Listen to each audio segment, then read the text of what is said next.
Hello everybody. मी तुमच्यासाठी आज एक महत्त्वाचा विषय घेऊन आले. तो असा की बऱ्याच नवीन नवीन ब्युटिशियन्स आहेत, नवीन नवीन ज्या आता या क्षेत्रात उतरल्या आहेत, त्यांचं असं आहे की त्यांना सलून काढायचं आहे, पण त्यांना भीती वाटते. आणि सगळ्यात महत्त्वाचं म्हणजे मी सलून इंडस्ट्रीमध्ये आता इतकी कॉम्पिटिशन झाले आणि इतके सारे सलून झाले, तर मग मी सलून काढण्यासाठी मी काय काय काळजी घेतली पाहिजे, किंवा मी सलून काढलं तर माझं चालेल का. आणि माझं वय 40+ आहे, मग मी आत्ता सलून काढून आता मी ह्या इंडस्ट्रीत येऊन मला ह्या इंडस्ट्रीत पुढे जाता येईल का, अशा अनेक प्रकारचे प्रश्न तुमच्या मनाला भेडसावत असतात. तर ह्या सगळ्यासाठी ह्यासाठी तुमच्यासाठी मी हा एक व्हिडिओ घेऊन आले, ज्याच्यामध्ये तुम्हाला मी सगळं काही शेअर करणार आहे की तुम्ही कशा प्रकारे सलून तुमचं चांगल्या रीतीने चालण्यासाठी किंवा त्याच्यामध्ये तुम्हाला व्यवस्थित इन्कम होण्यासाठी तुम्ही काय काय खबरदारी घेतली पाहिजे. तर त्यासाठी मी हा आज व्हिडिओ बनवत आहे. सगळ्यात पहिली गोष्ट अशी आहे की सगळ्यात महत्त्वाचं ह्या सलून इंडस्ट्रीमधलं आहे की महत्त्वाचं हे आहे की सर्वात महत्त्वाचं म्हणजे तुम्ही ह्या क्षेत्रामधील स्किन, हेअर, मेकअप, स्पा हे जे काही तुम्ही शिकताय याच्यामध्ये तुम्ही पूर्णपणे प्रोफेशनल असलं पाहिजे, तज्ज्ञ असलं पाहिजे. सगळ्यात महत्त्वाचं म्हणजे तुम्हाला आयब्रो फिनिशिंग आलीच पाहिजे. कारण ज्यावेळी आम्ही या क्षेत्रात उतरलो त्यावेळेला इतकं काही हे मेकअप किंवा ह्या गोष्टी नव्हत्या. त्यावेळेला फक्त आयब्रो आणि हेअरकट, फेशियल याच वरती आमचे पार्लर चालायचे. मी 17 वर्षाची असतानाची गोष्ट आहे की त्यावेळेपासून मी हे काम करते. तर तुम्ही सातत्य ठेवा. तुम्ही सलून इंडस्ट्रीमध्ये आलात, तुम्ही तुमचं सलून उभं केलं, उघडलं आणि मग तुम्हाला असं वाटतं की नाही अजून क्लायंट नाहीये, मला थोडंसं कमी येत आहेत क्लायंट किंवा वॉटेवर, म्हणून तुम्ही तो बिझनेस बाजूला ठेवून दुसरीकडे वळता, परत ह्याच्यात येतात. असं न करता त्याच्यात सातत्य ठेवा. गेली 17 वर्ष मी ह्याच इंडस्ट्रीत सातत्याने काम करते. मी नव्हे तर माझ्यासारख्या अनेक जणी आहेत की ज्या माझ्या वेळच्या आहेत की ज्या सातत्याने ह्याच्यामध्ये काम करत आहेत. सगळ्यात महत्वाची गोष्ट म्हणजे तुम्हाला नव्याने पार्लर ओपन करायचं असेल तर ते कसं करायचं यासाठी जर तुम्हाला भीती वाटत असेल तर मी तुम्हाला त्याच्यात बजेट आणि त्या सगळ्या गोष्टींचं आज विश्लेषण करणार आहे. सगळ्यात पहिली गोष्ट अशी आहे की तुम्ही जेव्हा तुम्हाला सलून काढायचं असेल तर सगळ्यात पहिलं तुमची जागा महत्वाची असते, जी की रेंट जी आहे ती स्वतःची. तुमचं स्वतःची जागा असेल तर उत्तमच आहे, म्हणजे रेंटचा विषयच येत नाही.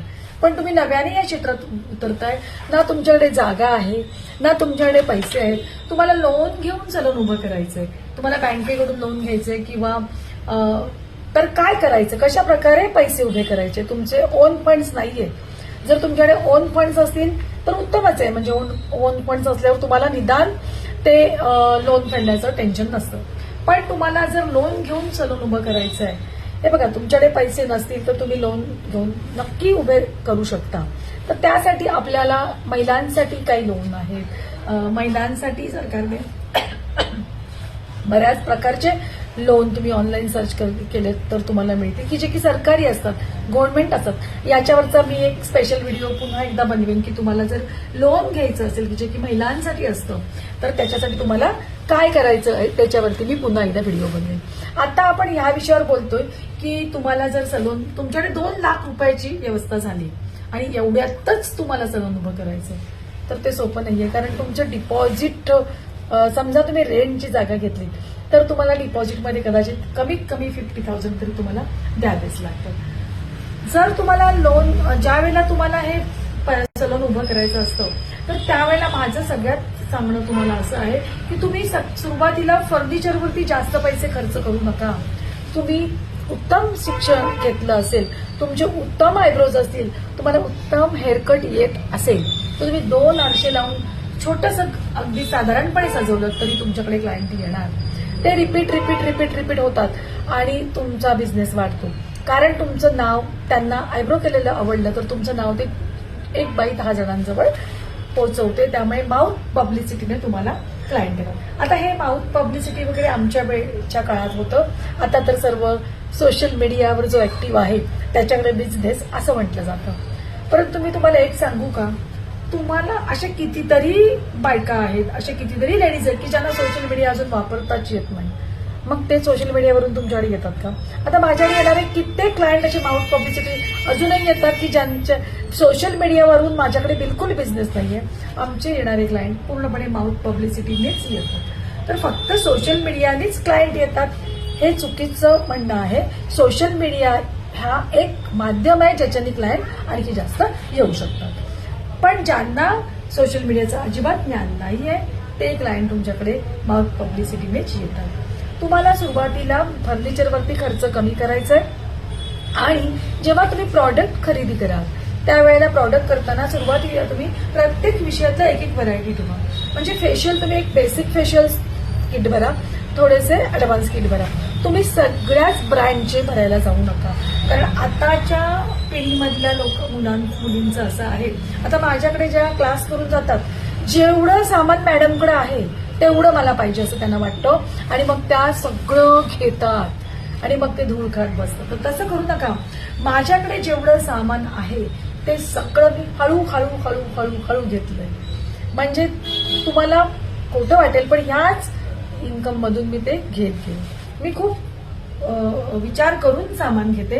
कारण तुम्हाला आता माझ्याकडे सगळं काही आहे. मी अगदी आता उद्या मला नवीन काय हवे असेल तर मी लगेच घेऊ शकते, कारण मला माहिती आहे की माझ्याकडे बिझनेस आहे. तुम्हाला जर नवीन बिझनेस असेल आणि तुम्ही लगेच सगळं घेतलं आणि समजा तुम्हाला थोडंसं त्याच्यात मी म्हणते अपयश नाहीच येत. जर तुम्ही सातत्य ठेवलं छान काम केलं तर तुम्हाला अपयश नाही येणार. पण असं काही झालं तर तुम्हाला ते सामान इतकं महागडं सामानात नुकसान होत नाही आणि पडून राहत नाही. आणि दुसरी महत्वाची गोष्ट अशी आहे की तुम्ही जेव्हा मी जसं मगाशी म्हटलं तसं की फर्निचर किंवा शो आता आजकाल कसं असतं, क्लास करतात आणि लगेचच क्लासेस सुरू करतात. क्लास झाल्या तुम्हाला असं वाटतं की लगेचच माझं खूप छान चाललं पाहिजे, मग तुम्ही इतकं हायफाय फर्निचर करता, इतकं सुंदर सुंदर त्याला सजवता. पण क्लायंट हुशार असतं, ते फक्त शो बघून येत नाही, त्यांना तुमची सर्व्हिस सुद्धा अत्यंत महत्वाची असते. कारण आपण ना स्किन हेअर हे महत्वाचा घटक आहे. स्त्रीच्या आयुष्यात केस आणि तिची स्किन ही अत्यंत महत्वाची गोष्ट आहे. स्त्री काय पुरुष काय म्हणजे आपल्या सर्वांसाठी आपली स्किन आणि हेअर अत्यंत महत्वाचे आहे. हे कोणाच्या तरी हातात त्यांना द्यायचे असतात. त्यामुळे ते तुमचं काम बघून तुमचं जेव्हा तुमच्याकडे पहिल्यांदा येतात आणि तुमचं काम त्यांना जेव्हा आवडतं तेव्हा ते इमिडिएटली यायला लागतं. सो तुम्ही बिझनेस चालू करा. महिनाभर तुमच्याकडे थोडे कमी क्लायंट आले याचा अर्थ असा होत नाही की तुमच्याकडे पुढे येणार नाही, कारण ही काही रोज घेऊन जाणारी गोष्ट नाहीये. दूध आपण रोज घेतो, बरोबर आहे, कांदे आपल्याला डेली लागतात. तसं नसतं ना. आयब्रोज आज केल्या तर महिन्यानी दीड महिन्याने त्या वाढणार, तेव्हाच क्लायंट येणार. कट केल्यानंतर केस वाढल्यावरच क्लायंट येणार. तो ह्या क्लायंटला रिपीट व्हायला थोडा वेळ लागतो. सो तुमच्याकडे पेशन्स पाहिजे. सगळ्यात महत्वाचं ब्युटी इंडस्ट्रीमध्ये आहे पेशन्स. तुम्हाला पेशन्स पाहिजे. सुरुवातीचे काही महिने म्हणजे जर तुम्ही नवीन सलून काढलं असेल तर 6 मंथ तुम्हाला तुमच्याकडे जो फंड्स आहे, समजा तुमच्याकडे 5 लाख फंड्स आहे किंवा आपण बोलूया अगदी कमीत कमी 2 लाख फंड आहे, तर त्यामधले तुम्हाला काही पैसे, जर तुम्हाला रेंट 10,000 असेल तर 60,000 रुपये तुम्हाला 6 महिन्याच्या रेंटसाठी बाजूला ठेवायचे. कारण तुम्हाला बिझनेस रन व्हायला 6 मंथ्स हे लागतातच. त्यामुळे ते पार्लर छान चालतंय म्हणून माझं चालतंय असं बिलकुल होणार नाही. तुमची क्वालिटी बघून नक्कीच तुमच्याकडे क्लायंट येणार. आणि दुसरी गोष्ट या इंडस्ट्रीमध्ये असं आहे की आपण आपलं काम प्रामाणिकपणे करायचं. आपण दुसरं जर तुमच्या समोर पार्लर आहे किंवा तुमच्या आजूबाजूला पार्लर आहे त्यांच्याबद्दल कधीही कुठलीही निगेटिव्ह क्लायंट जवळ बोलायचं नाही. क्लायंटने जरी कुठल्या पार्लर बद्दल आपल्याजवळ निगेटिव्ह बोललं गेलं तरी आपण त्यांना तिथेच थांबवायचं.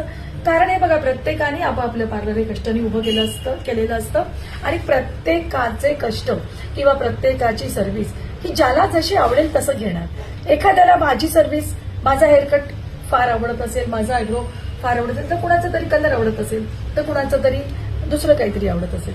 तर आपण स्वतः किती छान आहोत ते बघायचं, दुसरे किती कमी आहेत ते नाही सांगायचं.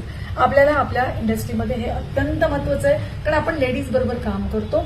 त्यामुळे आपल्याला आपलं काम किती सर्वोत्कृष्ट होईल याच्याकडे आपण लक्ष द्यायचं. आणि मी तुम्हाला मगाशी सांगितल्याप्रमाणे तुमच्याकडे जे फंड्स असतील, तुम्ही डिपॉझिट दिलं तुम्ही रेंट बाजूला काढलं, डिपॉझिट झालं, समजा तुमच्याकडे 3 लाख रुपये, 60,000 10,000 भाडे, 60,000 तिकडे तुम्ही गेले, 50,000 तुमचे डिपॉझिटला गेले, तर तुमच्याकडे फक्त 1,10,000 तुमचे गेले. आता तुमच्याकडे उरलेत फक्त आणि फक्त बघा किती उरलेत, 1,90,000. याच्यामध्ये तुम्हाला पार्लरचं फर्निचर, कॉस्मेटिक्स आणि एक ॲडव्हर्टाईजसाठी तुम्हाला थोडे फंड्स ठेवावे लागतात. दुसरी गोष्ट बॅनर्स असतात, फ्लायर्स असतात, बोर्ड असतात, लाईट फिटिंग असतं, खूप आहे. आणि ह्या इंडस्ट्रीमध्ये तुम्हाला पैसे गुंतवावे लागतात, तेव्हा तुम्हाला त्याच्यात रिटर्न मिळतात. सो पैसे तुम्ही गुंतवा. फक्त सगळ्यात सुरुवातीला एक महत्वाचं आहे की तुमच्याकडे नॉलेज छान पाहिजे. दुसरं गोष्ट असं की फर्निचरवर अपरंपार खर्च सुरुवातीला करू नका, हळूहळू ते तुम्ही अपग्रेड करू शकता. आणि सगळ्यात महत्वाचं म्हणजे की तुम्हाला क्लायंटशी मृदू भाषेत बोलता आलं पाहिजे, क्लायंटना तुमचा स्वभाव आवडला पाहिजे. तुमच्याकडे आणखीन सगळ्यात महत्वाची गोष्ट म्हणजे हायजीन मेंटेन ठेवा. प्रत्येक क्लायंटचं लक्ष हायजीनकडे असते. मी स्वतः मला खूप हायजीनचं आहे, मला स्वच्छता लागते, तर मी सुद्धा कुठेही गेले तरी पहिल्यांदा असं माझं लक्ष असतं की हायजीन आहे का. सो तुम्ही तुमच्या सलूनमध्ये हायजीन मेंटेन करा. तुमचे नॅपकिन, तुमचे टॉवेल, तुमची ट्रॉली, तुमचे कंगवे, तुमचं सगळं कसं स्वच्छ असलं पाहिजे. डिस्पोजेबल वापरायला लागलं तरी चालेल, कारण 10 रुपये 20 रुपये असं डिस्पोजेबल बेडशीटच्या आणि गाऊन्सच्या किमती असतात. तर आता या आताच्या काळात तुम्हाला हायजीन मेंटेन करणं अत्यंत महत्वाचं आहे. तुमचा स्टाफला सुद्धा तुम्ही वेळेवर ट्रेनिंग देत जा. तुमचे जे काही तुमच्या सलूनमध्ये कॉस्मेटिक्स वापरलं जातं त्याला अपडेट करा, त्याचं नेहमी चेक करा, स्टॉक चेक करा. अशा प्रकारे तुम्ही ह्या गोष्टी करू शकता. आणि ज्यांना कुणाला आता लोन काढून पार्लर करायचं आहे, महिलांसाठी कोणतं लोन असू शकतं, उद्यम आधार म्हणजे काय, ही सगळी जर माहिती तुम्हाला हवी असेल तर मी नेक्स्ट व्हिडिओमध्ये नक्की देईन. आणि आणखीन एक महत्वाचा मुद्दा असा की मला काही महिला 40+ महिला मला विचारतात की मॅडम मी 40+ आहे, तर मी आता ह्या इंडस्ट्रीत आले तर मी करू शकेन का. हो, तुम्ही करू शकाल. कुठलीही बाई 40ची असू दे, अगदी 50+ सुद्धा करू शकतात. कारण तुम्हाला 40+ नंतर काय असतं, महिलांचं घरातल्या जबाबदाऱ्या, मुलांचं शिक्षण, आपलं कुटुंब, यामुळे महिलांना इच्छा मारून घर सांभाळावं लागतं आणि त्यांना खूप इच्छा असते की मलाही माझं स्वतःचं छान सलून असावं असं वाटतं. मग मी आत्ता जर कोर्स केला तर माझ्याकडे आत्ता लोक येतील का. हो, जरूर येतील. तुम्ही आत्ता सुद्धा या इंडस्ट्रीत उतरू शकता. 40+ असल्यावर ही तुम्ही काम करू शकता. या फील्डमध्ये काम करताना थोडेसे आपल्याला ऑर्थोपेडिक म्हणजे त्रास होतात, कमरेचा, मणक्याचा, गुडघ्यांचा, मान्य आहे मला. पण आपण जेव्हा हे काम करतो तेव्हा आपल्याला एक विशिष्ट पोझिशन्समध्ये ते काम करायचं असतं. आणि आम्ही आमचा जो क्लास आहे ज्याच्यामध्ये आम्ही डिप्लोमा शिकवतो, त्या डिप्लोमामध्ये आम्ही कुठलंही काम म्हणजे जेव्हा आम्ही स्मूथिंग करतो किंवा आम्ही बॉडी मसाज करतो किंवा आम्ही हेअरकट करतो, जे स्टँडिंग काम आम्ही करतो तर त्या प्रत्येक स्टँडिंग कामला तुमचा मणका किंवा तुमचे पाय दुखू नयेत याच्यासाठी विशिष्ट पोजमध्ये उभं राहणे आवश्यक आहे. या गोष्टी आम्ही क्लायंटला, मुलींना त्या वेळी शिकवतो. तर ज्या महिलांना या क्षेत्रात उतरायचं आहे, ज्या महिलांना असं वाटतं की मला आत्ता उतरून पार्लर सुरू करायचंय, तर तुम्ही अजिबात घाबरू नका. तुम्ही तुमच्या जवळच्या सलूनमध्ये, प्रोफेशनल सलूनमध्ये ऍडमिशन घ्या.